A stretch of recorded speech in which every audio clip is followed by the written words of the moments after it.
Merci de nous retrouver en direct sur Allociné. Nous sommes en compagnie d'un invité qui nous tient très à cœur. Avant de vous le présenter, j'ai envie de dire fermez les yeux, juste écoutez. Monsieur Richard Darbois, bonjour.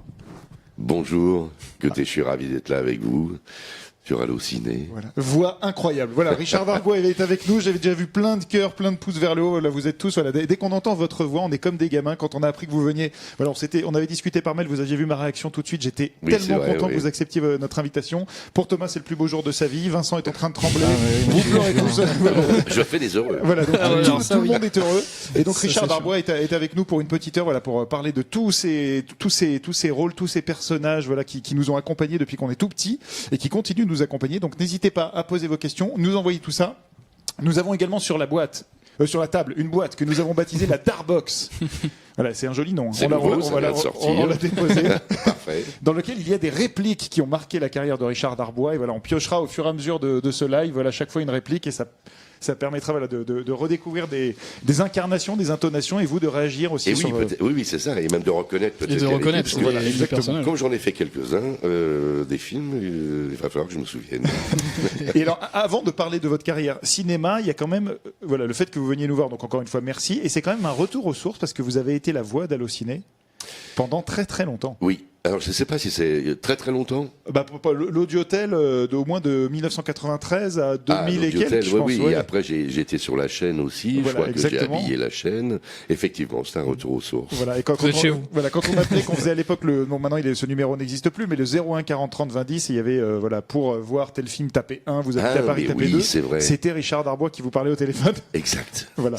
Et qui répondait à tous les appels. Voilà, il était dans une pièce remplie de téléphones, il répondait à tout. C'était un boulot épuisant. Alors je donne la parole à Thomas et Vincent pour les questions et puis moi je surveille évidemment vos commentaires, n'hésitez pas. Moi je vais commencer avec une question à mon avis tout le monde vous a déjà posée, mais est-ce que vous vous souvenez de votre toute première expérience de doublage ? Je m'en souviens très bien, je jouais au théâtre à Paris et ils cherchaient des enfants. Il y avait un film qui s'appelait La Mélodie du Bonheur où il y avait 9 enfants, c'est la famille Von Trapp. Et j'avais déjà des copains qui faisaient du doublage. Ils m'ont dit « Ah mais ils cherchent et tout, viens ». Donc j'y suis allé, j'ai fait le petit essai, j'avais jamais fait de doublage. Et puis voilà, j'ai commencé comme ça avec, je crois qu'il y a une dizaine de répliques dans le film, il s'appelait Kurt. J'avais une petite voix et puis un petit feu sur la langue. Celui du milieu, je crois. Je ne sais plus exactement lequel, mais c'était Kurt. Il me semble que c'était ça. Et c'est comme ça que j'ai commencé le doublage. Ils ont trouvé que j'étais pas mauvais. Et après, j'ai continué à faire des rôles dans les Disney. Je jouais les enfants, etc. C'est comme ça que j'ai commencé, donc à l'âge de 11 ans. Déjà un film culte. Déjà, lequel La Mélodie du Bonheur. Ah oui, film oscarisé, bien, etc. Que j'adore regarder encore. J'adore les chansons et tout ça. Moi qui aime bien chanter. Alors, premier commentaire assez intéressant de Jeff Loisel. Il y en a plein de commentaires. Donc voilà, j'en piocherai vraiment au hasard. Je suis désolé, on va pas pouvoir répondre à tout, mais n'hésitez vraiment pas. Donc Jeff qui nous dit punaise, si on ferme les yeux, on entend vraiment Harrison Ford. Et parce que en fait, Harrison Ford, que vous accompagnez depuis Blade Runner, je crois. Ça, oui. Vous avez la particularité, en fait, c'est vraiment votre timbre naturel, alors que sur les autres personnages, vous jouez un petit peu avec vos cordes vocales. Je module un peu selon les personnages, mais Ford, disons que c'est celui où je fais pas d'effort, ni d'alléger, ni de descendre trop grave. C'est naturel. Après, il y a le jeu qui fait que ça change un petit peu la voix, parce qu'il est quelquefois plus tendu. Enfin bon, voilà, ça change aussi de la façon dont je parle dans la vie. Mais oui, effectivement, c'est le plus proche de moi vocalement. Voilà, j'ai pas d'effort à faire vocal. Et l'acteur qui a la voix la plus grave et celui qui a la plus aiguë, ce serait lesquels dans votre... Le plus aigu, ce serait Dan Aykroyd. Dans les SOS fantômes, Gozer, le gozérien. Alors je le prends un petit peu. Je le prends un petit peu dans le nez. Je suis pourtant pas un imitateur, hein, mais j'ai la chance de pouvoir moduler ma voix. En fait, il y a des gens qui ont des voix graves et ils peuvent pas vocalement en sortir. J'ai la chance d'avoir quelques octaves ou de pouvoir alléger un petit peu comme ça. Là, un peu moins aujourd'hui parce que je suis enrhumé, mais voilà. Alors peut-être qu'on peut faire piocher on peut commencer par oui. Avant que la boîte s'ouvre, est-ce que vous pouvez juste me refaire Gozer le gozérien, parce que j'ai à nouveau 4 ans quand je vous entends. Gozer le gozérien. Oh, la vache. Je me souviens plus de la réplique. Non mais c'est parfait. Mais voilà, Venkman, c'est pas Venkman. Non, c'est Raymond Stenz. Voilà, c'est ça, Raymond Stantz, voilà. Et donc voilà, ça monte, mais le génie d'Aladin aussi montait assez haut dans les C'est moi qui aurais 4 ans. Voilà, le génie d'Aladin, on va y arriver. Alors je au pioche cours de dans ça. la Darkbox. Voilà, la C'est la Darkbox Darkbox. est ouverte, il y a une première réplique. Et attention. Sur un tcha-tcha, Ryan Bensetti et sa partenaire, Denitsa Ekonomova. Ça commence pas par le cinéma. Non, pas du tout dans le cinéma, dans la danse, à la télé. Et tout le reste des films, promis. Ah non, mais, pas de souci, j'assume très bien. Et ça aussi, ça a l'air de rien, mais beaucoup de gens m'appellent pour les mariages. Ils disent, oh, Monsieur Darbois, ça nous ferait tellement plaisir si pour notre ouverture de bal, vous pouviez nous faire Adrien et Raymond. Alors il dit combien ça coûterait, etc. Faut pas que je dise ça. Mais enfin, je peux pas répondre à tout le monde, mais j'en fais beaucoup. Et les gens sont ravis. Voilà, ils me disent ça va être le plus beau jour de notre vie. Et alors là, c'est la cerise sur le gâteau. Donc c'est très...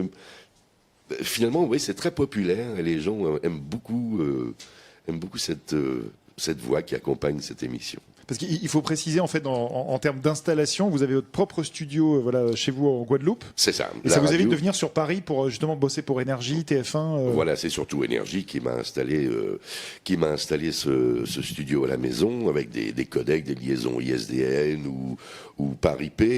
Et c'est eux qui m'enregistrent. Je ne fais pas de home studio, ce qu'on appelle. C'est-à-dire que je ne m'enregistre pas et j'envoie pas après les sons. Voilà, eux m'enregistrent directement. Et ce qui a permis à 2 ou 3 studios dans Paris, studios de pub, enfin qui enregistrent des pubs, de s'équiper du même codec. Et donc du coup, ben voilà, je continue à faire les pubs, Danse avec les stars et autres émissions de chez moi. J'ai de la chance. Et vous avez été donc des voix iconiques des années 80, des années 90, et ça continue. Est-ce qu'il y a une différence de méthode maintenant par rapport à avant le doublage? Je sais que maintenant c'est tout le temps, quasiment tout le temps tout seul à la barre, alors qu'avant c'était peut-être plus festif entre guillemets avec tous les autres comédiens. C'est ça, les impératifs techniques de mixage demandés aussi souvent par les Américains pour les gros films, c'est-à-dire qu'ils veulent qu'on soit séparés dans les répliques. Ouais. Comme ça, ils peuvent, si quelqu'un parle un peu moins fort, ils peuvent équilibrer plus facilement que 2 personnes qui parlent en même temps. Et puis à l'époque, je peux dire à l'époque... Très vieux, non.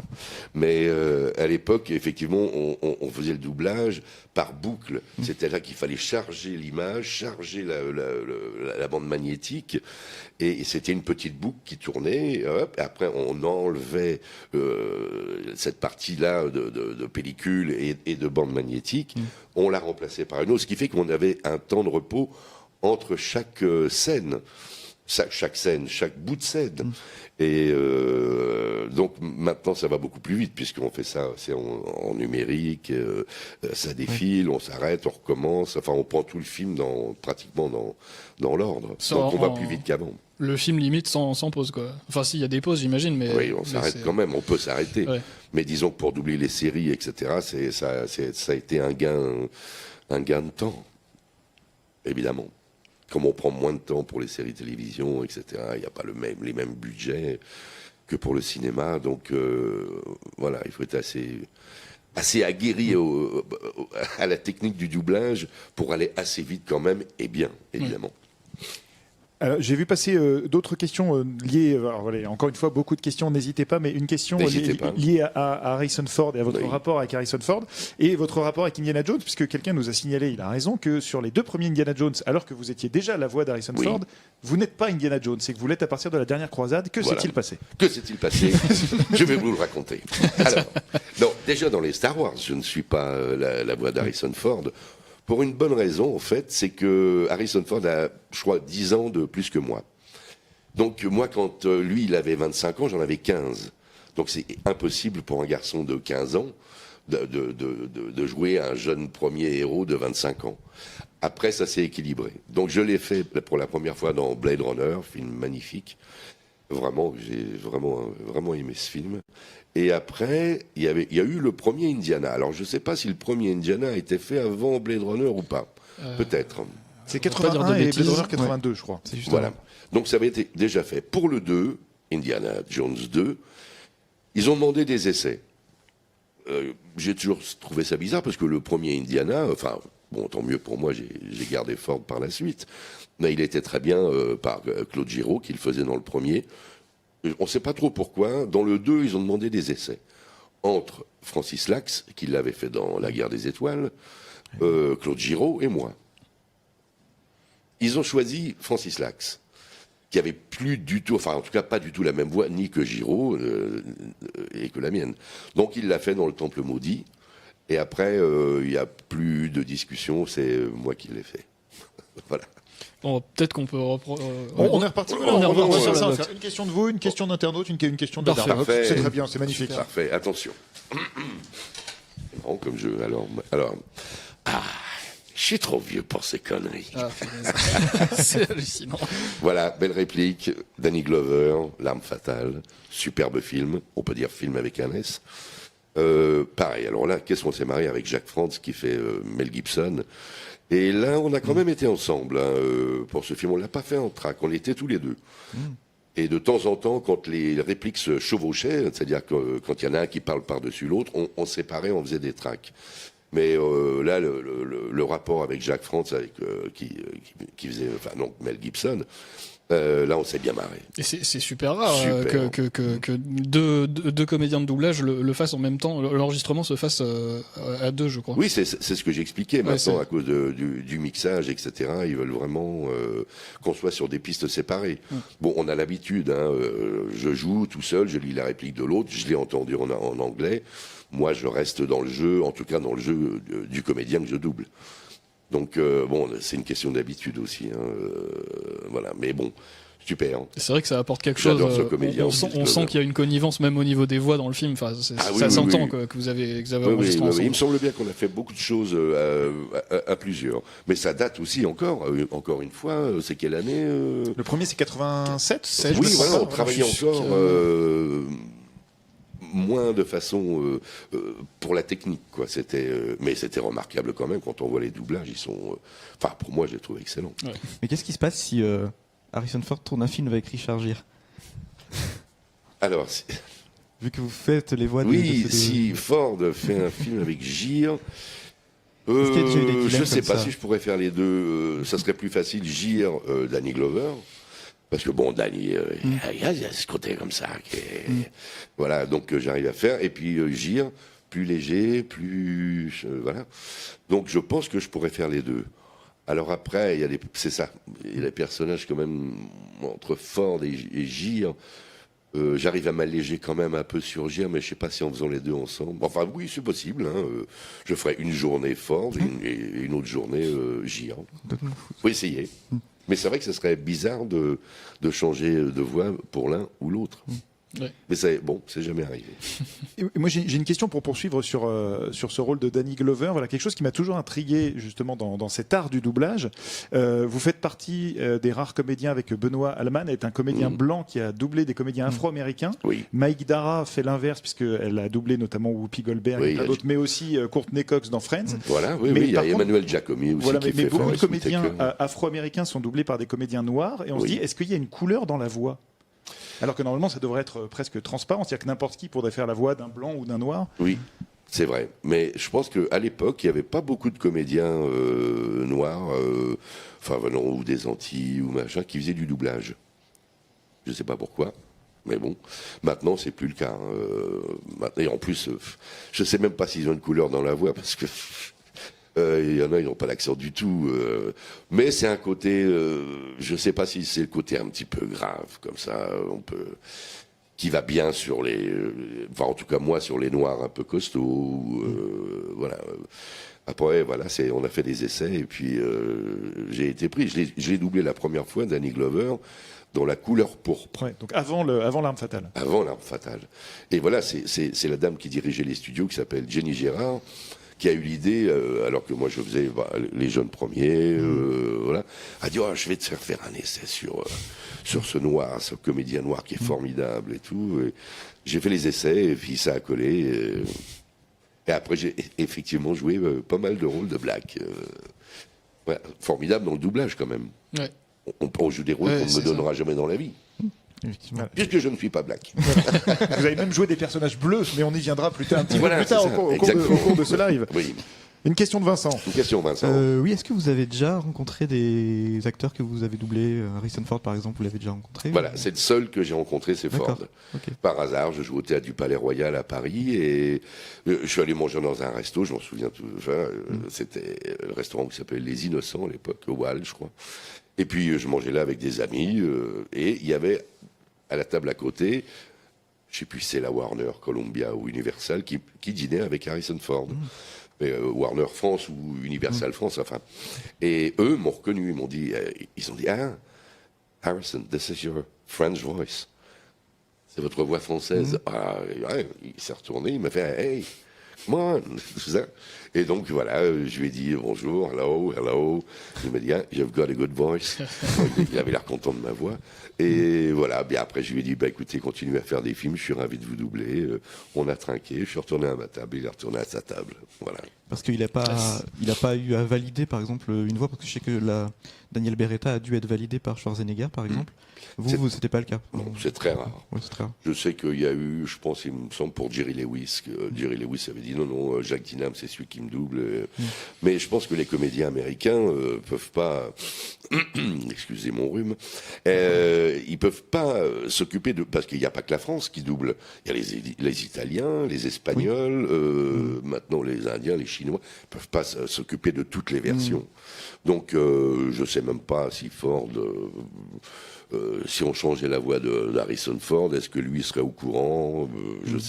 Franchement, je sais pas. Ils peuvent pas surveiller tout ça. C'est plutôt la maison de production qui gère ça et qui fait attention.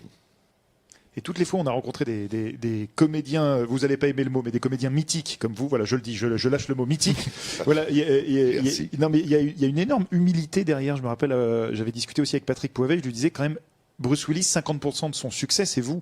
Harrison Ford, 50% de son succès, c'est vous. Est-ce que les comédiens américains en ont conscience? Je suis pas sûr. Et est-ce que vous avez conscience de ça? Parce qu'en fait, comme on disait, c'est pour ça qu'on vous a invité, c'est que on a grandi certes avec les films d'Harrison Ford, avec l'image d'Harrison Ford, mais la voix d'Harrison Ford, c'est vous. Oui, c'est moi. En tout cas, pour nous, en tout cas, qui avons vu les films en VF, à ce que ce soit voilà, tout à moi. fait. Donc je sais pas si. Faut d'abord que le film soit bon, que ces comédiens-là sont bons. C'est quand même plus facile de doubler un bon comédien qu'un mauvais. Oui, peut-être une partie après, parce que les gens seraient très déçus si. Je pense qu'ils sont très déçus quand un personnage change de voix. Et ça perturbe le public. Oui, donc allez, une petite partie. Allez, je veux bien, j'en prends un peu. Peut-être pas 50%, mais j'en prends un peu. Il y a même des films, il y a beaucoup de gens, comme j'en fais partie, des films qu'on peut voir que en VF. L'Arme Fatale, moi, c'est impossible que je mette VO sous-titré. C'est impossible. Retour vers le futur non plus. Oui. Et du coup, on en discutait tout à l'heure, mais vous-même, vous regardez les films en VF. Est-ce que vous avez un film, par exemple, une VF, où vous vous dites, ce film-là, jamais je pourrais le regarder en VO parce que la VF est vraiment mythique? C'est plutôt l'inverse qui m'arrive. C'est des VF qui sont mauvaises et à ce moment-là, je regarde le film en VO. Mais non, la VF est bien aussi. Hein. Mais quelquefois, on s'est tellement habitué. C'est comme une chanson, quand elle est reprise par quelqu'un d'autre, on va dire oui, mais ça vaut pas la version originale. Ouais. Donc quand on a entendu, que ce soit L'Arme Fatale, Retour vers le futur, en français au départ, on trouve ça moins bien en anglais. En VO, je veux dire. Peut-être parce que c'est mieux en VF aussi. Hein. Je pense qu'il y a des très bonnes VF, et notamment dans les films d'animation, on est très, je pense, on est très fort, parce que vous oubliez qu'aux États-Unis et partout ailleurs, on fait comme en France aussi sur les dessins animés français, on fait la voix d'abord et le dessin ensuite sur la voix. Parce que nous, je pense qu'on a le support du dessin qui quelquefois est plus vivant. Que ce qui a été enregistré vocalement. Voilà, enfin bon, on en reparlera peut-être plus tard pour les films d'animation. Et d'ailleurs, en parlant des films d'animation, est-ce que vous regrettez qu'il y ait en ce moment peut-être une mode un peu à prendre par exemple des chanteurs ou des stars plutôt que des vrais comédiens de doublage? Est-ce que vous le regrettez ou est-ce que vous comprenez? Moi, je le regrette pas parce que je suis plutôt sur la fin de ma carrière. Mais enfin, c'est du marketing. Ouais. C'est franchement, à partir du moment, il me semble, je ne veux pas dire de bêtises, où Gaumont s'est mis avec Buenavista, etc. Il y avait les acteurs Gaumont, Frère les Stars, voilà. Bon, après, quand même, ce sont des très bons comédiens français, mais c'est pas toujours le cas. On prend pas toujours des comédiens. Donc, quelquefois, c'est peut-être pas... mais c'est uniquement une question de marketing. Mais on a vu que des films doublés par des gens connus. À partir du moment où le film n'était pas terrible, ça n'a pas apporté grand-chose. Donc, à part de la pub, un peu gratuite, parce qu'ils vont sur les plateaux, etc. Voilà. Mais oui, évidemment. Je sais que je ne ferai plus jamais, à mon avis, un rôle principal d'un Disney. Je ferai le rôle secondaire, ou voilà, comme j'ai fait avec Danny Boone sur Morton, je faisais la petite souris. Oui, oui. Voilà. Je ferai toujours des rôles comme Nemo dans comment ça s'appelle, Nemo d'ailleurs. Le requin brut, le requin blanc. Voilà, c'est ça. Mais alors un grand rôle principal, je pense que non. Puis j'en ai aussi fait beaucoup, donc il faut un peu changer, varier. Vous nous faites de la peine en disant ça. Je ressors la Darbois Box. Allez. Je vais la garder à côté de moi, garde-la. comme ça après on arrête de se pencher. Bon, pour l'instant, j'ai trouvé. Ce qui paraît qu'il y en aura des plus durs. Dis à ton capitaine la vérité. Dis-la. Il m'a fait gros bobo. Le coffre à bobo. C'est pas Hook. C'est Hook. Voilà. Alors, Je suis content que vous l'ayez pioché celui-là. Parce que Richard Darbois a doublé une seule fois Dustin Hoffman. 2 fois. 2 fois. Non, il y avait aussi Héros malgré lui. Ah, et Roman, voilà. Et vous êtes le capitaine Crochet. Mais oui, formidable. Alors là aussi, Incroyable ce on en film. parle peu, mais j'ai adoré faire ce personnage. Oui, que serait le monde sans le capitaine Crochet. Vous avez vu comme ça, oui, mouche. Enfin bon, c'est une composition qui avait fait aussi de Dustin Hoffman. Et d'abord, j'aime beaucoup ce film. Et je trouve que la composition, je ne me souvenais pas de cette réplique. Mais c'est la scène où il enferme un pirate dans un coffre avec des scorpions. Et en fait, je l'ai mise parce qu'elle m'a traumatisé quand j'étais petit. Ah, c'est ça, oui. Bon, je me suis mis là, tic-tac, tic-tac, tic-tac, tic-tac. Enfin bon. Et oui, enfin voilà. Ah oui. Super film, super rôle. Voilà encore une bonne idée des gens qui ont décidé de me mettre là-dessus, encore une fois. C'est formidable. Et est-ce que vous vous souvenez que sur ce film, vous jouez un autre rôle? Je vais oui, vous quizer. Ah, j'ai fait un autre rôle. Sur ce film. Sur Vous ce faites le capitaine film. Crochet et quelqu'un d'autre. Ah bon? Je me suis rendu compte de ça en revoyant le film l'autre jour. Non. Alors je sais pas si on pense à la même chose, mais j'ai un truc en tête aussi. Alors, il y a une scène dans un avion au début, c'est ça. et en fait la voix du pilote la d'avion voix qui du fait commandant de bord. du commandant de bord qui fait nos Exact. atterrissons à Londres, machin, Oui, etc. c'est vrai. Et ben c'est vous. Oui, c'est vrai, c'est Voilà. moi. Mais je pense que c'était lui aussi. Mais c'est un clin d'œil au capitaine Crochet, je pense, parce que c'est le capitaine qui Absolument. vous parle. Voilà. C'est ça. D'accord. Oui. Et je pense Ouais, que c'est c'était génial. aussi la voix de Dustin Hoffman. Ouais, à mon Ah avis. oui, c'est pas un deuxième rôle. Ouais. C'est le même, mais effectivement, oui, c'est le commandant de bord. C'est génial. Alors on a une question d'Alexandre Gojard Salut Alexandre Gojard. qui nous parle d'animation de Batman, la Oui. série animée, sur laquelle vous avez travaillé avec Pierre Attet, Oui. qui fait la voix du Joker. Absolument. Voilà. Dans quel souvenir est-ce que vous l'avez Georges fait en Caudron voilà. qui faisait Robin. Voilà, est-ce que vous l'avez fait? Est-ce que là c'est pareil, c'était en bande ou séparément? Et quel souvenir vous gardez de Batman qui a, je pense, accompagné beaucoup de gamins dans les années 90? Ben, Moi, je j'ai pense que grandi, pareil, il me semble que Batman c'était aussi en boucle où on changeait, il me semble. Mais voilà encore, j'ai eu beaucoup de chance. Batman, cette série était très belle, très belle. Et ben, je sais, les gens m'écrivent, ils me disent toujours quand il y a eu des Batman, mais Batman pour moi c'est vous. Parce que aussi, voilà, ça a été le premier Batman qui est passé à la télé. Je parle pas des anciens, mais cette série-là était très belle. Et voilà encore un rôle où je ne fais pas d'effort sur la voix. C'est Robin. Enfin bon, c'était... oui, voilà. Oui, très belle série. Bravo. Ouais. Est-ce que ça change quelque chose, le fait de doubler un personnage d'animation par rapport au fait de prêter sa voix à un acteur? Est-ce qu'il y a un processus de travail qui est différent ou finalement c'est un personnage comme un autre? C'est un peu différent quand même. Je dirais, on peut donner un peu plus de soi. On peut avoir plus de fantaisie, par exemple pour le génie, ou ne pas suivre exactement toujours ce qui a été fait en anglais, parce que alors que quand on double un comédien de chair et d'os, il y a vraiment, on voit tout dans l'œil, c'est très précis, on peut pas s'écarter, sinon pour moi ça fait un mauvais doublage. Il faut que ça soit très proche, alors qu'en animation c'est quand même un peu moins précis, les expressions du visage, l'œil, et donc on peut faire des choses un petit peu différentes. Oui. Et vous vous basez sur l'apparence physique du personnage pour trouver la voix en animation? En général, quand même, l'animation, le personnage physique, la voix a été faite au début aux États-Unis ou en Allemagne, selon le personnage. Ils vont pas prendre un gamin de 15 ans pour faire le papy de 60. Donc déjà, la voix originale est là, quand même. Oui. Ah oui, donc quand ils font les castings en France, ils cherchent quand même une voix qui se rapproche de ce qui a été fait. Moi, je reviens juste rapidement sur Batman. J'ai grandi avec cette série qui était très sombre et qui était, voilà, qui est une série aussi qui t'accompagne, je pense, dans l'adolescence. Voilà. Et du coup, rien à voir, mais je voulais savoir si vous aviez une méthode pour pour garder votre voix, ou est-ce que vous vous en fichez? J'en avais reçu il y a pas longtemps Patrick Borg, qui double Son Goku notamment, qui nous disait moi. Je fume, je m'en fiche. Est-ce que vous avez des méthodes de soins ou pas du tout? Non, contrairement à des chanteurs d'opéra ou qui doivent faire attention à leur voix et tout. C'est quand même moins dur d'être comédien que chanteur d'opéra, ou d'ailleurs ceux qui chantent dans les comédies musicales. Non, moi je fais pas de soins particuliers. En général, j'ai une voix assez solide. Je suis rarement enrhumé, à part aujourd'hui. Mais ça, c'est parce que je viens des îles. Maintenant, j'habite dans les îles et à Paris, il fait un peu plus frais, disons.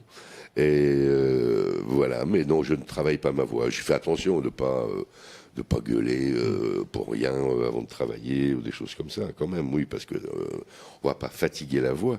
Mais non, je fais pas ni d'exercice. Si le matin, quand même, si je dois vous voyez, pour faire cette interview, je me suis pas levé 1 heure avant avec la voix du matin. Et pareil, pour aller travailler, je me réveille au minimum 2h30, 3h avant. Et si je suis tout seul et que j'ai personne à qui parler, je fais des petits exercices pour chauffer la voix quand même. C'est tout. Voilà, pour la chauffer, pour la réveiller. Mais à part ça, non, pas d'exercice particulier, non. Avant de repiocher dans la Darbox, nous avons un message de Mathias Sariel, que vous connaissez peut-être, qui a eu la chance de travailler avec vous sur son teaser sur Nicky Larson. Ah oui, exact. Et voilà, il vous remercie parce qu'il dit vous aidez aussi les jeunes réalisateurs, et il vous remercie. Voilà, c'est gentil, merci Mathias. J'essaie d'aider beaucoup les élèves qui travaillent dans les trucs d'animation, les écoles, qui sont en 5e année. Là, je viens de recevoir encore. J'ai beaucoup de demandes pour faire des personnages, justement pour présenter leur projet de fin d'études, etc. Donc j'essaie, mais j'ai vraiment beaucoup de demandes. C'est comme les demandes de balles, de mariage, danse avec les stars.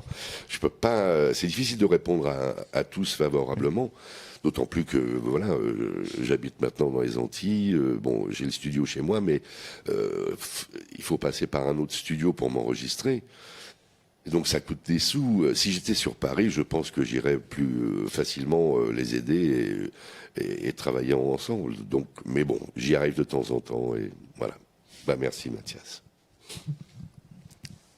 Darbox. Darbox. Alors.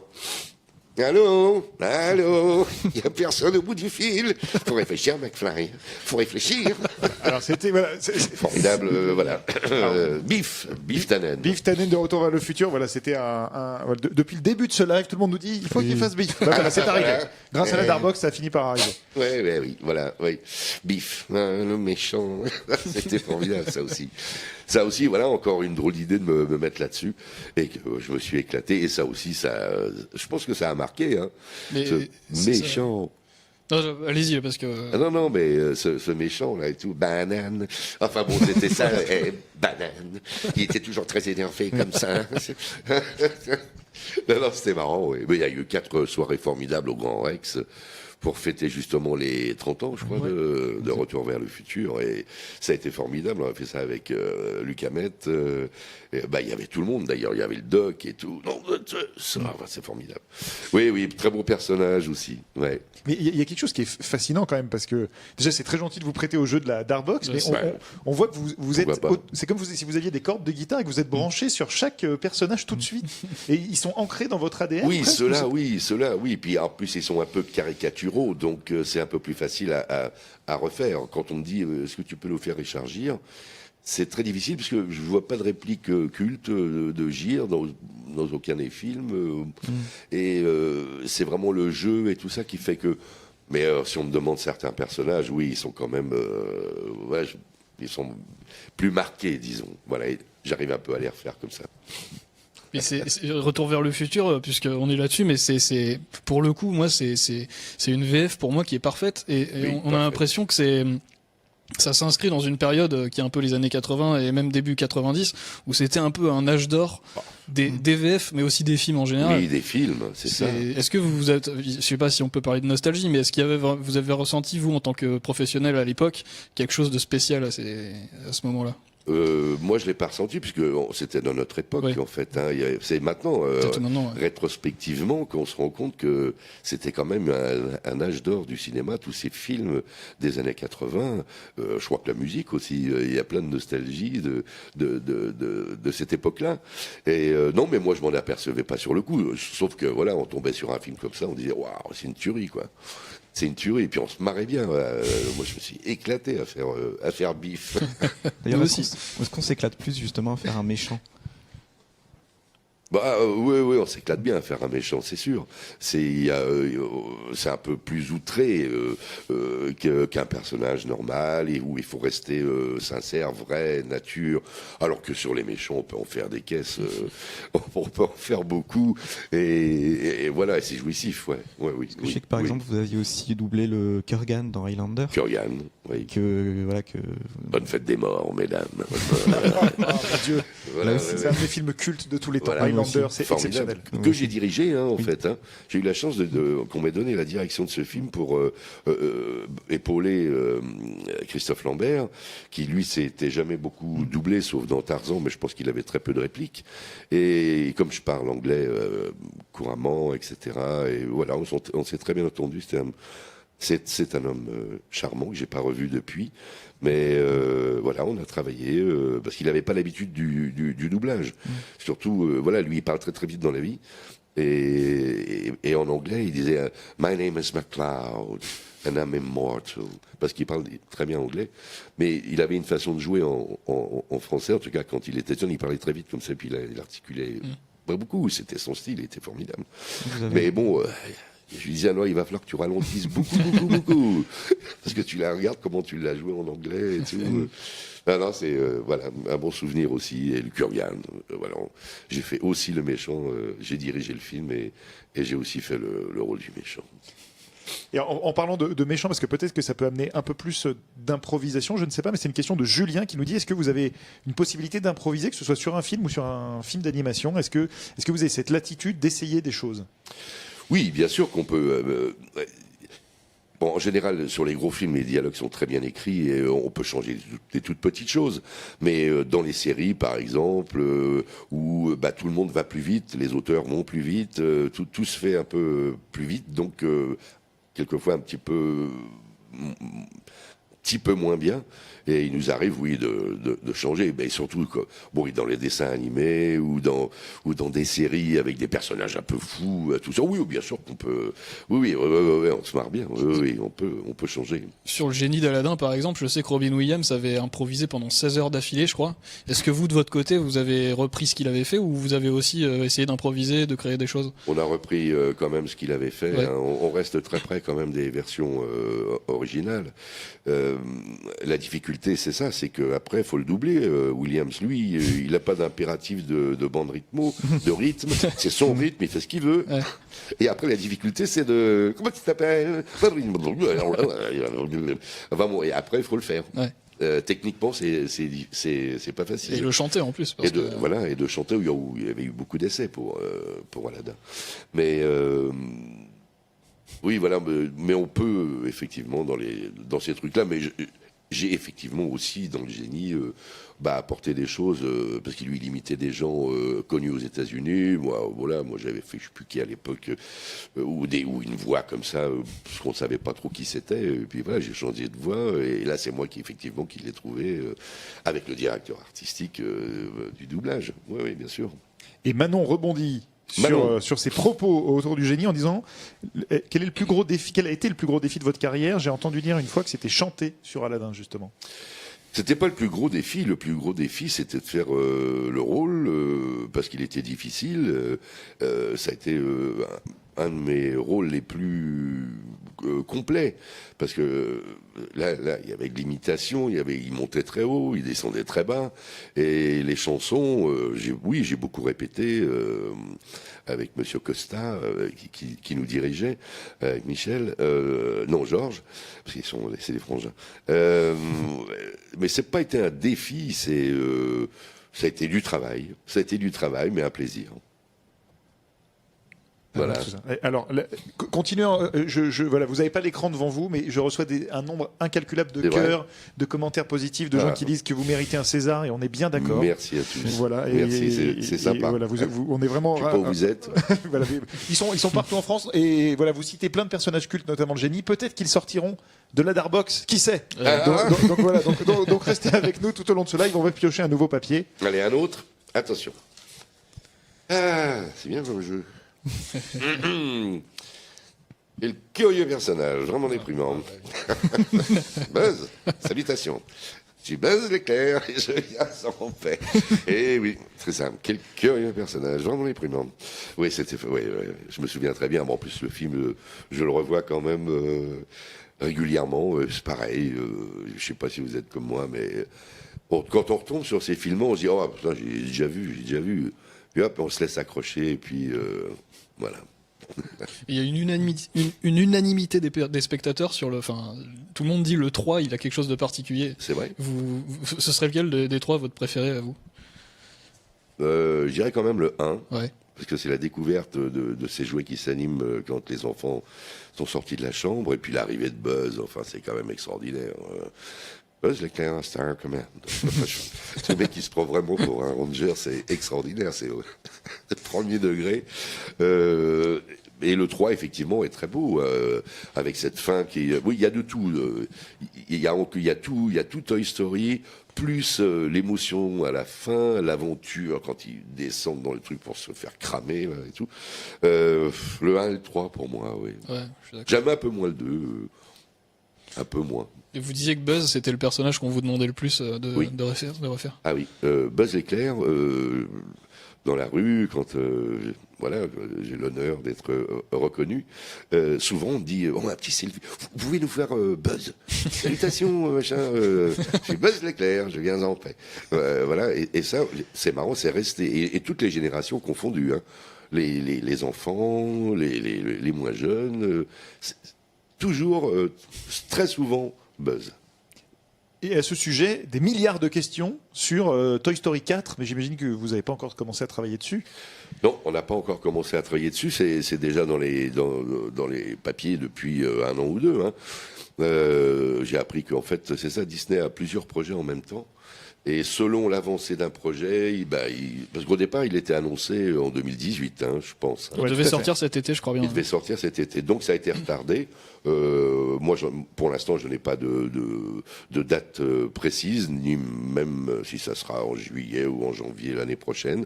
Souvent, je le sais un mois avant. Voilà, on me prévient. Ah bah ça y est, on va attaquer le doublage. Voilà, j'espère que Buzz y est et que j'aurai la chance de le refaire. On ne peut pas faire Toy Story sans Buzz. Et avant de passer la parole à Vincent pour une autre question, il y avait une remarque, parce que Disney prépare aussi un reboot d'Aladin, mais en version live. Et les gens se demandent si vous allez doubler le génie qui sera campé par Will Smith. Voilà. Moi, je me suis posé la question déjà pour le livre de la jungle. Comme j'avais fait le livre de la jungle 2, j'avais fait Balou. Puisque le monsieur Claude Bertrand qui doublait dans l'original, malheureusement, enfin, il est décédé. Donc ils ont cherché quelqu'un qui avait la même voix. Mais là, en l'occurrence, c'est Lambert Wilson, que j'aime beaucoup et qui l'a fait. Alors maintenant, le génie, oui, Robin Williams n'étant plus, ils ont essayé de trouver, à mon avis, quelqu'un qui est même timbre de voix un peu et un fantaisiste. Alors, je ne sais pas si ce sera moi qui le ferai ou mon camarade qui double. Vous m'avez dit Will Smith. C'est Will Smith, ouais, tout à fait. Will Smith. Je ne sais pas s'ils prendront ou quelqu'un d'autre complètement. Ça, on ne sait pas. On ne sait pas du tout. C'est pour quand ce film? Alors ça sort l'année prochaine, je crois, mais si Monsieur Disney France nous regarde, on peut pas faire Aladdin Il sans faut Richard absolument, Darbois. Je pense qu'on peut le absolument dire, Richard Darbois pour ce film. officiellement dans ce live. Voilà. On peut le dire. Donc sinon, on boycottera Aladdin. On lance la pétition Et dès vous prenez aujourd'hui. Thomas Jean. Et je voulais vous demander, est-ce Oui. que on parlait de Woody, de Buzz, etc. Est-ce qu'il y a des personnages que vous auriez aimé doubler et qu'on ne vous a pas proposé, ou que on vous a dit bah non, tu serais peut-être mieux dans celui-là, et vous avez dit ah, j'aurais peut-être aimé tel personnage, tel acteur, tel. Non. Non, pas vraiment. Il y a des comédiens que j'aimais bien, que je faisais au début, que j'ai pas perdu, mais qu'on m'a pardonné par la suite. J'aimais beaucoup ce comédien qui était dans Les Copains d'abord. Personnage aussi. Peut-être que ça me reviendra. Mais non, que j'aurais vraiment aimé doubler. J'ai eu la chance d'en doubler tellement de bons que non. Et est-ce qu'en général, vous avez dit on vous a dit vous serez parfait pour cette voix, et vous avez dit non là c'est pas moi, c'est plutôt telle personne. Ça peut arriver des erreurs de casting. Oui, c'est arrivé. J'ai doublé des personnages qui n'étaient pas, franchement, qui n'étaient pas pour moi. Même en faisant tous les efforts du monde pour m'adapter, etc., ça collait pas super bien. Bon, c'est arrivé plutôt sur des séries où je faisais un guest star. Voilà, mais c'est pas arrivé très souvent, parce que justement j'aime beaucoup m'adapter à tout. J'essaie de tout faire, le mieux possible. Donc je m'allège, machin, je fais ci, je fais ça. J'essaye en tout cas. Oui, mais ça peut arriver, des erreurs de casting. On se dit, mais cette voix-là va pas du tout avec le gars qu'on voit à l'écran. Bud Spencer, par exemple, sa voix, il paraît en italien, il paraît comment elle va à peine, il avait une toute petite voix, et donc en français, ils lui ont mis quand même une voix, Claude Bertrand, plus costaud, parce qu'en français, ça aurait été drôle, quoi. Ouais. Ce qui répond un petit peu à la question de Guillaume, qu'on salue également. Salut Guillaume. Voilà, qui nous demandait si vous aviez refusé certains rôles, donc ça répond un peu à la question des erreurs de casting. Mais par contre, il nous demande s'il y a des rôles que vous avez détestés, ou un film où vous vous dites, j'ai travaillé dessus, mais c'est vraiment très mauvais. Je me souviens plus. Oui, il y a sûrement eu des mauvais films ou des mauvaises séries, ça c'est certain. Qu'est-ce que je pourrais dire, lequel ça me prend de court, parce que je garde que les bons souvenirs, donc, et j'en ai pas beaucoup de mauvais, donc je sais plus. J'ai dû doubler des trucs pourris, c'est certain. Je me souviens plus. Eh ben, on va se souvenir des bons, on va repiocher dans la Darbox. Et j'en profite au passage pour vous passer un message de Nicolas Ramad, parce que vous aviez participé à son court-métrage, On s'est fait doubler, Oui, qui absolument. rassemble toutes les voix. Oui. Voilà. Oui. Donc je vous encourage à le voir, je crois que c'est Super. disponible Oui, sur c'est YouTube. très marrant. C'est super. Incroyable, film Oui, incroyable. quelle avec idée d'avoir fait ça. Ah ouais, bravo Nicolas. tout. Il vous Oui. salue, voilà, parce qu'il nous regarde en ce Je moment. te salue aussi. C'est bien de passer en live finalement. J'ai des souvenirs bien émouvants de ce chien. Celle-là, elle est pas facile à retrouver, celle-là.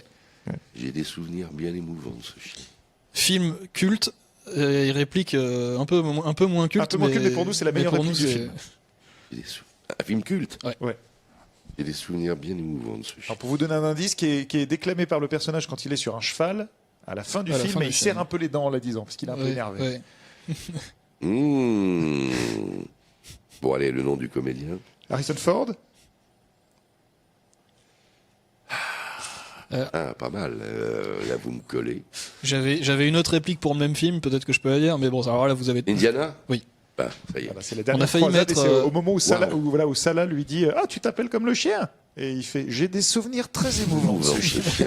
Ah, d'accord. Eh ben, j'avais oublié celle-là. On avait hésité avec Sa place et dans un musée aussi. Ah, bah, ça, c'est trop facile. » Qui est trop facile. Ouais, Voilà, on s'est dit que c'était trop facile. Non, c'est bien de mettre un peu des trucs durs. C'est vrai que là, il y a que des trucs cultes, mais les plus compliqués sont arrivés après, je pense. Ah, d'accord, ok. Et en reparlant d'Harrison Ford, donc vous l'avez doublé une fois sur Star Wars. Oui. Voilà, sur l'épisode. C'était donc la première fois que je voilà. doublais Han Solo. Voilà, donc l'épisode Le 7. Donc voilà, personnage d'Han comment Solo. vous avez vécu ça? Et on avait entendu dire que sur Star Wars, l'image était carrément noire et on voyait que la bouche des comédiens pour, Oui, c'est pour très, éviter les très- fuites et tout ça. Ouais. Oui, c'est ça. Maintenant, pour éviter les fuites, on travaille sur des copies qui sont vraiment.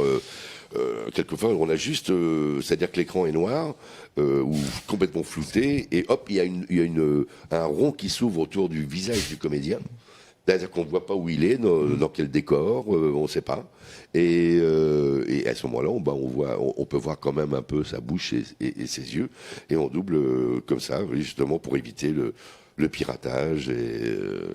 Bon, c'est pas super agréable pour nous, ça je dois dire, pour travailler, ni pour les directeurs artistiques, parce qu'on voit pas le décor autour. Donc eux, les directeurs artistiques et quelques personnes ont vu la projection, je crois, à Los Angeles, une fois, dont l'auteur, celui qui va écrire les dialogues. Faut qu'il note tout pendant qu'il voit, et après, on ne voit plus les images. Et du coup, il faut qu'ils vous donnent des indications par rapport à ce qu'ils ont vu, sans vous dévoiler de quoi il s'agit exactement. Oui, non, ça va, ils peuvent me dévoiler, parce que oui. je signe un contrat de confidentialité. Oui, Mais de toute façon, l'image qu'on a n'est jamais la définitive et elle n'est jamais très belle. Ouais. Alors que c'était le cas avant. On avait une copie terminée, des beaux films, donc c'était un plaisir de doubler. On voyait bien les yeux du personnage, dans quel milieu il évolue, etc. C'est par la suite qu'ils ont commencé à cacher, flouter, voilà. Mais bon, il faut s'habituer. Bon. Et alors, double anecdote Star Warsienne, je ne sais pas si vous en souveniez, vous avez fait une voix dans l'Empire contre-attaque. Oui. Vous faites un contrôleur rebelle.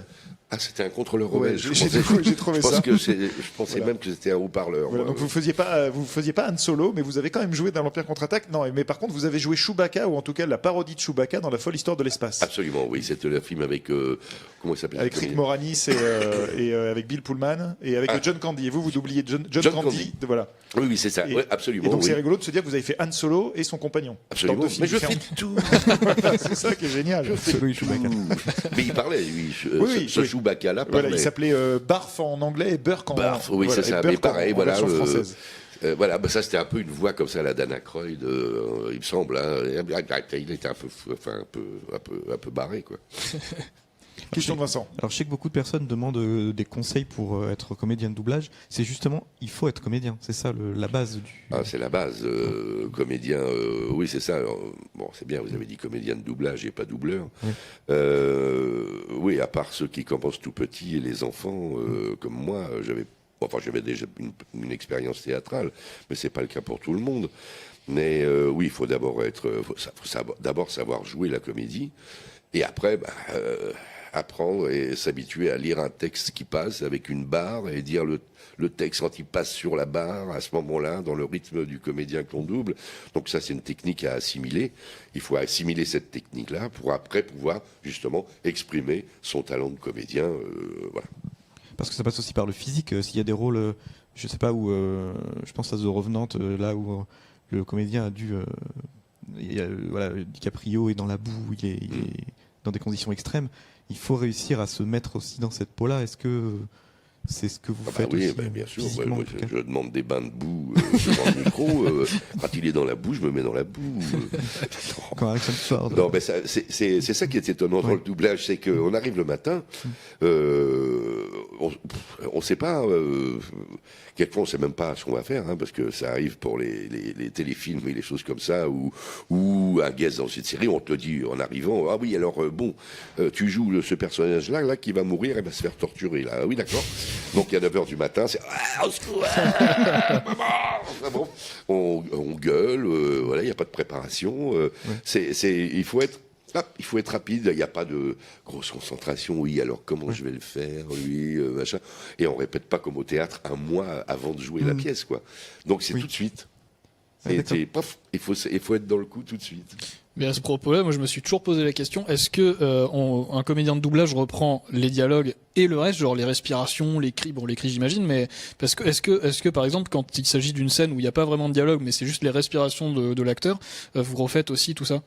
Bon, alors ça dépend de ce qu'il y a, de ce qui a été livré comme matériel pour doubler le film, mais souvent il y a des pistes à part avec justement enfin tout ce qui est on appelle ça les HHH. Parce que c'est écrit comme ça, H, avec des flèches qui montent, des flèches qui descendent. Alors, monter, c'est on inspire, la flèche en bas, c'est allez, voilà. Donc, quand on peut, on les garde. parce que c'est quand même en général très bien fait, ou des cris, ou des machins. Mais bon, il faut que ça raccorde quand même bien avec la voix du comédien français qui a doublé le comédien étranger. Mais en général, on essaie de garder toutes ces séquences qui sont épuisantes à faire. Ouais, j'imagine. Ah oui, c'est épuisant. Alors que je ressors la Darbox, je réponds en même temps à Julien Garnier qui nous dit: existe-t-il des récompenses pour les comédiens qui font du doublage? Et en fait, oui, il y a un festival qui s'appelle le festival Voix d'étoiles à Port-le-Cat, et qui récompense chaque année les meilleures voix VF de l'année. Oui. Et c'est très bien que ça existe. D'animation. Voilà, d'animation. Et absolument, j'y suis allé cette année d'ailleurs, la première fois. Festival très sympathique. Vraiment chouette, je conseille à tous ceux qui sont dans la région d'aller voir ce festival. Non, franchement, c'est très bien. Et il n'existe pas en France, il existe en Italie les Oscars du doublage, les Césars. César italien. J'ai été invité. C'est vrai? Oui, pour représenter la France. Et c'est une véritable cérémonie, avec tout le monde est habillé en costard, machin, c'est très chic. Il y avait Jacqueline Bisset, il y avait invité d'honneur, et il passe 5 extraits de films doublés en italien, et le gagnant est. Voilà. Et moi j'ai reçu un César d'honneur, voilà, pour la France. Mais ça existe. Ça serait bien que la France s'y mette. Et ça serait pas mal. Moi, je trouve que. Je suis sûr que ça intéresserait les gens. Mais oui, c'est sûr. Ça intéresserait le public. Alors, attends. On laisse pas bébé dans un coin. Eh oui. Dirty Dancing, Patrick Swayze. Voilà. Encore un film culte. Voilà, un comédien que j'aimais beaucoup, que j'ai fait dans Ghost, dans Point Break. Ouais, super comédien qui, hélas, est décédé. Je l'ai doublé dans sa dernière série. Mais bon, voilà, encore. Ah oui. J'ai eu de la chance. C'était vous, donc sa dernière série, c'était The Beast, c'est ça? Pardon? C'était The Beast, sa dernière série. The Beast. Ça, c'était très bien aussi. Ouais. Et assez sombre aussi. Mais bon, ça faisait un peu de peine parce que quand on le voyait, je sais pas si vous l'avez vu, chers internautes. Mais non, mais enfin, il était très amaigri, etc. Bon. C'est la vie. Et non, juste pour rebondir un peu sur Patrick Swayze, vous le faites, j'ai l'impression que vous le faites entre Biff Tannen et Harrison Ford, un peu plus énervé, un peu plus énergique. Comment vous l'avez appréhendé cet acteur? Ça, c'est sûr, de toute façon, en m'allégeant un peu. Quoique, à l'époque, ma voix était quand même un peu moins grave que maintenant. En vieillissant, la voix s'arrondit. Mais non, je sais pas. Enfin, j'ai essayé de pas le faire trop grave en tout cas, parce que c'est pas un costaud. Je veux dire, c'est pas une bête. Il est quand même assez fin. Après, il y a le jeu qui rentre en ligne de compte, effectivement. Mais c'est sûr, en tout cas, je faisais attention de ne pas le faire trop grave. Voilà, de garder une certaine légèreté dans la voix. Et je pense qu'avec cette réplique, est-ce que vous pouvez nous la refaire un coup, parce que ça va faire plaisir à Laetitia, en fait, qui fait partie de l'équipe Allociné, qui est chez elle aujourd'hui, qui regarde le live et qu'on salue. Et c'est son film culte, Dirty Dancing. Donc, est-ce que juste pour elle, vous pouvez lui refaire? Et en même temps, elle a une question. Est-ce que vous trouviez pas cette réplique un peu débile? On laisse pas bébé dans un coin. Enfin bon, un coin. Oui, c'est le cas de le dire. Oui. Ah mais quand on a fait ce film, au tout début, je ne sais plus qui avait écrit le dialogue. Mais quelquefois, on décide de ne pas changer, de respecter l'auteur. Et cette fois-ci, on a décidé de respecter l'auteur. Et il y avait des répliques de ouf. Du cheval sauvage. C'est du spaghetti, ton bras. Johnny, tu ne veux pas continuer à vivre ta vie comme un cheval sauvage. Je sais plus. Bon, encore, ça, c'est joli.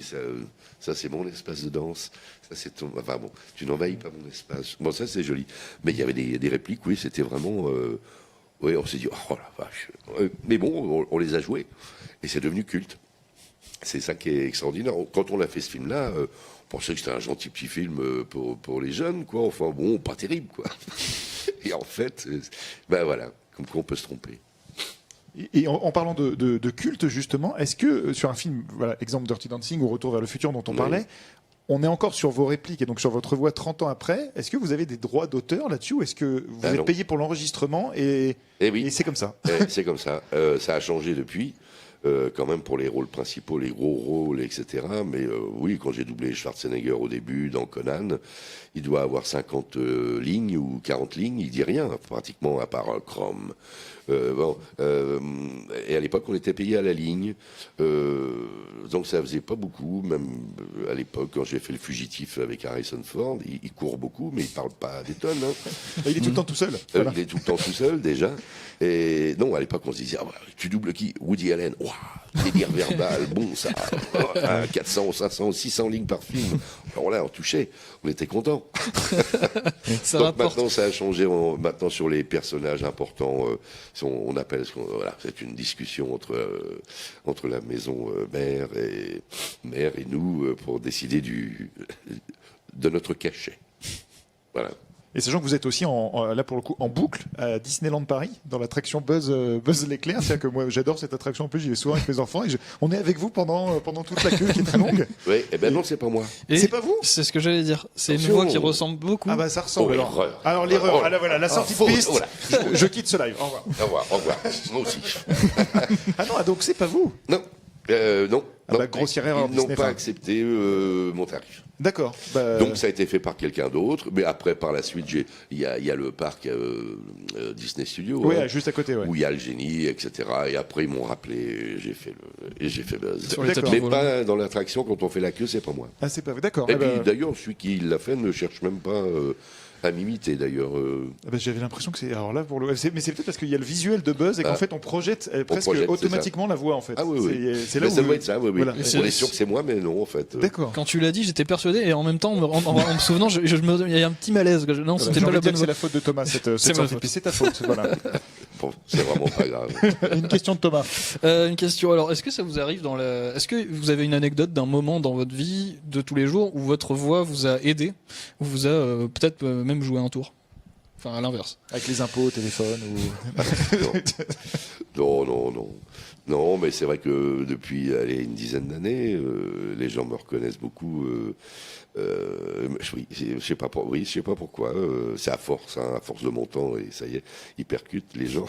Non, et c'est gentil, mais oui, je demande un café quelquefois, ou taxi, ou je demande un billet de train à la préposée. Voilà, ils disent, vous avez déjà dit que vous aviez la voix d'Harrison Ford, de Buzz. Jamais. Vous avez une bonne oreille. Mais oui, souvent, on me reconnaît. Mais de là à avoir des avantages, non, c'est jamais tombé sur des policiers ou sur un excès de vitesse, que je ne fais jamais, évidemment. Non, c'est jamais arrivé que ça m'ait sauvé la mise. Alors, j'avais vu un commentaire tout à l'heure, c'était une Jennifer, je crois, qui disait est-ce que ça vous a aidé pour pécho? Est-ce que ça m'a aidé pour pécho? Oui, je pense que ça fait partie de la personnalité de quelqu'un. Surtout au téléphone au départ, si on voit pas la personne, on peut imaginer. Mais je pense que c'est un tout. Quelqu'un de très beau avec une voix pourrie, ça gâche un peu le plaisir. Ou quelqu'un qui a une très belle voix et qui est moche. Je pense que oui, évidemment que ça aide dans mon cas, qui suis bien physiquement, avec une belle voix en plus. Non, oui, je pense que c'est un tout. Je pense que la voix, c'est la communication et que voilà, il y a des gens qu'on aime entendre parler. Voilà. Alors, on a en même temps qu'on pioche, on a une question parallèlement. Vous avez doublé Sylvester Stallone, une question de Marie-Jo. Oui, Marie-Jo. Et donc Stallone sur une période, on va dire, qui va de Tango et Cash. À Driven, je crois. Jusqu'à 2001, c'est ça. Oui, il y a quelques films. Dans Tango et Cash, Stallone avait changé de style complètement, lunettes Armani, costard et tout. Mais la maison qui avait le film trouvait qu'on avait trop caricaturé la voix d'Alain Dorval dans Les Guignols, etc. Donc il disait non, il faut changer un peu, faut que moins, voilà. Mais c'est à cause, je pense, des Guignols. Et moi j'ai toujours trouvé que c'était bon. Ouais, une drôle d'idée. J'aime pas beaucoup qu'on change les voix des acteurs. Donc ils ont fait plein d'essais. J'ai été choisi. Voilà, et j'ai fait Stallone. Mais voilà, je pense que c'était pas.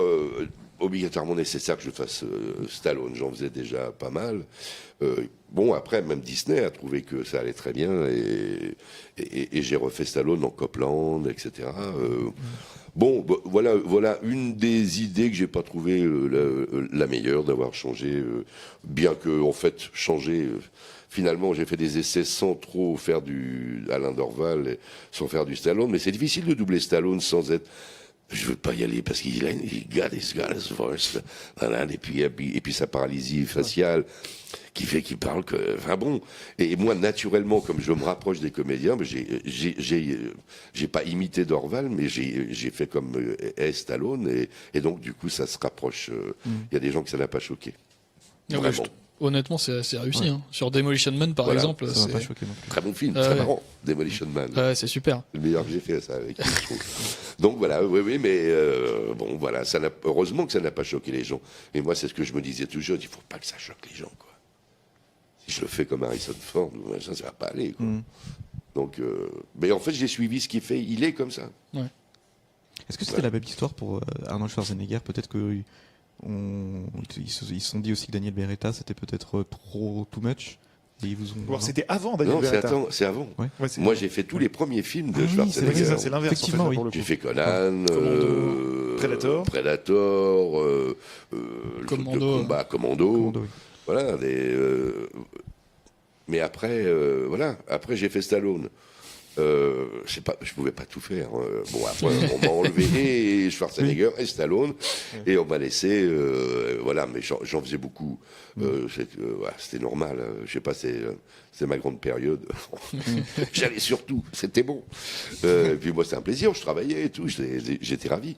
Et puis après, bon, tout ça, c'est un peu canalisé. J'ai gardé mes personnages et ils ont trouvé des bonnes voix et des très bons comédiens pour doubler ceux que j'avais. Enfin, en tout cas, Schwarzenegger, je l'avais démarré, disons. Oui. Voilà. Et donc une réplique de la Darbox. 10 millénaires, ça vous flanquade, c'est Torticolis. Le génie d'Aladin. J'espérais vraiment que vous la piocheriez celle-là parce que c'est ça pour le coup c'est mes 4 ans à moi. Oui, quand il sort de la lampe, c'est bien vu, les dialogues sont bien aussi. Hein. Ah, c'est génial ça. 10 millénaires, ça vous flanquade, c'est Torticolis. Ah oui, voilà. On continue à recevoir beaucoup encore une fois, de cœurs, de Répondons. remerciements. Ah ouais, merci à vous. On a un Johan qui nous dit, alors, c'est dit très gentiment, donc ne le prenez pas mal, mais il a dit, mais c'est j'accepte génial. la critique. Non, pas la critique, il a dit c'est un peu le grand-père de tout le monde, ce monsieur. Ah. Donc ne le prenez pas mal sur votre Ah âge, non, alors pas du tout, pas du tout.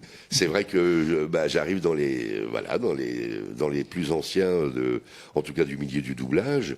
Ouais, ça me dérange pas et c'est normal, c'est mon âge. Oui, c'est vrai que j'arrive. Je suis maintenant, je deviens un des doyens. Voilà, c'est vrai. Et Clément qui nous demande si ça vous arrive de vous mélanger dans différentes tessitures de voix quand vous faites un rôle, si des fois le génie vient envahir Harrison Ford. Ça serait drôle, hein. Non, parce que faut pas oublier que à chaque fois, là, je vous le fais comme ça à l'arrache, mais moi, faut que j'écoute la version originale et après, je m'imprègne et hop, je prends la tonalité du comédien, etc. Donc non, il y a aucune chance que sur Indiana, j'aille faire du Le Saint Graal. Oui, voilà, c'est ça. Oui, oui, c'est ça. Oui. Comment tu t'appelles Non, ça serait tout à coup bizarre. Non, ça m'arrive pas, non. Question de Vincent. Je pense qu'on peut continuer la Darbox. On continue la Darbox. Ah, avec plaisir. Allez, On c'est aime rigolo, la cette Darbox. boîte. On aime cette boîte. Attention. Attends. Et s'il n'y avait pas de demain, Ah oui. il n'y en a pas eu aujourd'hui. Alors, je sais pas si c'est une réplique, mais ça me fait penser à Un jour sans fin. C'est une réplique C'est du ça. film C'est une réplique d'un jour sans fin. Et c'est une réplique de Bill Murray. De Bill Murray. Ouais, du personnage de Bill Murray. Et s'il n'y avait pas de demain. Je crois qu'il y en a répond pas au personnage féminin. Oui, dont j'oublie il le nom. drague finalement. Et il on lui verra- dit à il lui dit, demain. on verra ça demain. Et s'il n'y avait pas de demain, et on n'a pas eu aujourd'hui. Ah oui, Comme d'accord. ça. Mais la plus connue étant c'est le jour de la marmotte. Oui, c'est le. Oui. Mais c'est pas. Oui, en plus c'est le jour de la marmotte. C'est pas moi qui le dis. Non, C'est la radio. Voilà, C'est la Le radio. radio, ami mais- campeur, Voilà, tout voilà. ça. Ouais, C'est mais- le jour de la marmotte. Ouais. Oh, ça aussi, personnage Voilà, formidable. Et film incroyable. Film incroyable. Ah oui, ça j'ai adoré aussi. Ça, c'est un film qui a tout à la fois. C'est une comédie, un drame, un film de super-héros. Il y a tout. C'est formidable. Il y a vraiment tout, quoi. Formidable. Alors, voilà encore un comédien. Il a fallu lui aussi que j'allège. Oui, parce que c'est le plus léger de votre tessiture, non, presque. Oui, c'est le plus léger de ma tessiture, à l'époque en tout cas, et pas nasillarde comme Gozer, le gozérien. J'avais enlevé, enfin, il n'y avait pas de côté comme ça, nasillard qui allait bien, je trouve, à Dan Aykroyd. Oui, voilà, encore une bonne idée. Merci à ceux qui m'ont mis sur ce personnage. Et je l'ai doublé d'ailleurs par la suite quelquefois, Bill Murray, puis après pareil, je l'ai perdu. Vous avez fait vous avez fait 2 Ghostbusters du coup. Pardon. Vous avez 2 Ghostbusters dans votre carrière. Et les jeux vidéo. Et les jeux vidéo aussi, je pense que vous avez. Non, de l'équipe des Ghostbusters, je voulais dire Dan Aykroyd et Bill Murray. Oui, c'est ça en fait. Oui, parce qu'en fait c'était Bernard Murat qui doublait d'abord Bill Murray. Et après, Bernard est devenu metteur en scène, etc. Il n'avait plus le temps. Et donc, du coup, c'est moi qui ai repris, effectivement, le Bill Murray dans ce formidable film qui était Le Jour sans fin. Alors, on continue avec la Darbox. Voilà, on va aller au bout de cette Darbox. On est ensemble encore pour quelques minutes. Attention, parce que je suis très fort maintenant. Putain, j'en ai marre d'avoir toujours raison. Putain, j'en ai marre d'avoir toujours raison. Ouais, fort. Là aussi, on a hésité entre plusieurs répliques du film. Oui, parce que les autres étaient trop faciles. Les autres, je pense que c'était dans les autres qui étaient. Oui, donnait la réponse tout à l'heure. Voilà, c'était une question. Il y avait des viewers qui avaient peur que justement vous ne repreniez plus cette voix. Voilà. Alors c'est une voix pour laquelle vous êtes à Paris en ce moment. Oui, voilà, tout simplement. Ah bon? Ah oui, d'accord. Donc c'est facile, c'est Jeff Goldblum. Oui. Voilà. Dans Jurassic Park, voilà, c'est une réplique dans Jurassic Park. C'est en fait la scène où le T-Rex sort finalement au bout d'1 heure de film, sort sous la pluie et il voit le truc. Putain, j'en ai marre d'avoir tout parce qu'il les avait prévenus évidemment. Ah bah là encore un comédien que j'adore faire. Lui, il est très particulier comme comédien. Il est toujours sarcastique, un petit peu. Et puis il bégaye en fait un peu dans la vie et tout. Et ça, voilà, j'ai adoré choper sa façon de parler. Et puis il parle assez vite, hein, quelquefois chaoticien. Non, je suis chaoticien. Il articule pas beaucoup, mais il va très vite. Et ça, c'est passionnant à faire. Et là, oui, effectivement, je suis sur Paris, voilà, pour le Jurassic World 2. Sur lequel vous n'avez rien le droit de dire. Rien le droit de dire. On a de voir qu'il y a des dinosaures. Hein, on peut dire qu'il y a des dinosaures. Il y a des dinosaures. Voilà. Est-ce que là aussi vous aviez juste la tête du comédien ou pas? Ou là c'est un peu plus. C'est pas si confidentiel pour l'autre au niveau. Là c'était moins grave. On arrivait quand même. C'était plus facile pour travailler. Oui. Plus facile pour travailler. Bon, on sait que mon personnage revient puisque on l'a vu il apparaît dans les bandes annonces. Donc j'étais ravi de retrouver. Mon ami Jeff. Il nous reste encore 5 petits papiers dans la Darbox. Allez hop, on va aller au bout. On va aller au bout. Ça fait déjà 1 heure qu'on papote. Oui. Mais vous allez vous lasser. Je t'ai cassé. Ah bon? J'ai dit ça moi. Oui. J'ai dit ça moi. Je t'ai cassé. Ah bah oui, alors peut-être que. Effectivement, c'est quand Buddy vient dans Brise de Nice. Exactement. Parce que vous avez fait Body dans Point Break. Oui. Et vous avez refait Body avec un faux Patrick Swayze dans tous les films dans les Brises de Nice. C'est vrai. Oui, c'est vrai. C'était sympa d'ailleurs. Ouais. Et c'est là où on voit le pouvoir de la voix et de votre voix en particulier et de votre jeu, c'est que en fait, au moment du premier Brise de Nice, quand vous apparaissez sur la, je dis en plus quand vous apparaissez sur la dune, c'est qu'en fait on sait que c'est pas Patrick Swayze parce qu'il est décédé et la voix démarre et là on se dit bah ouais c'est Body en fait. C'est Body. Ouais, et voilà, et ça marche vraiment. C'est une bonne idée du metteur en scène et puis sympa de m'avoir appelé. Non, c'est vrai, oui. Avec Jean Dujardin. Oh, j'ai une rencontre avec Jean Dujardin là, qui a eu lieu, je ne sais pas si vous l'avez vu, je vous conseille d'aller l'écouter sur le site lesvoix.fr. Jean Dujardin avait eu une interview pour TGV Magazine.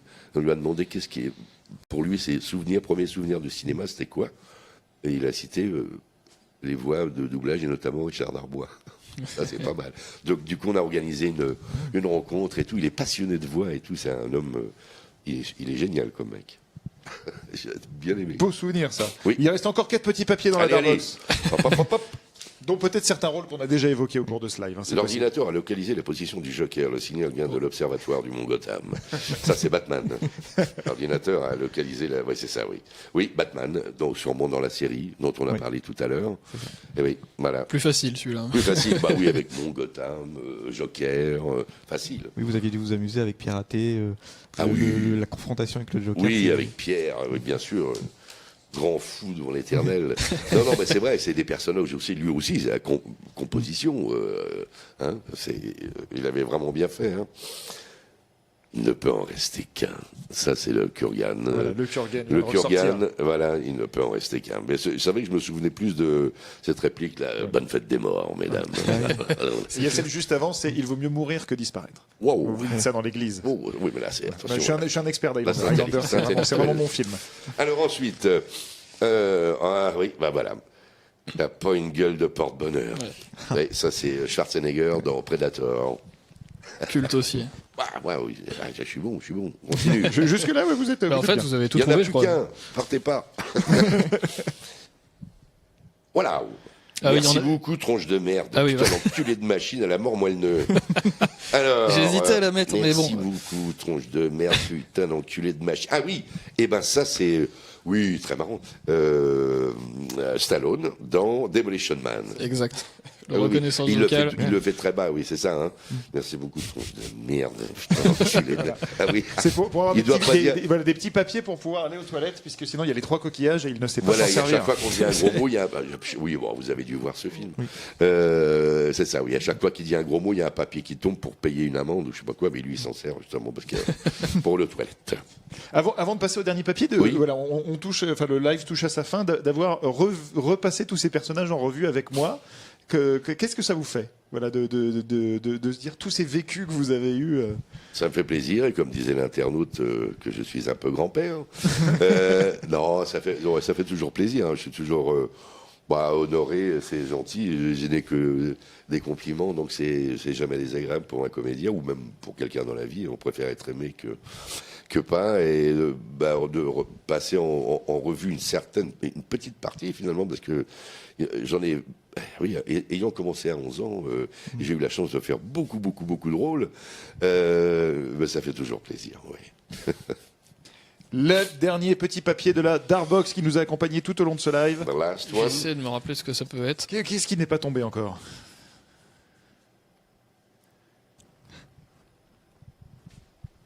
Chocolat, noisette.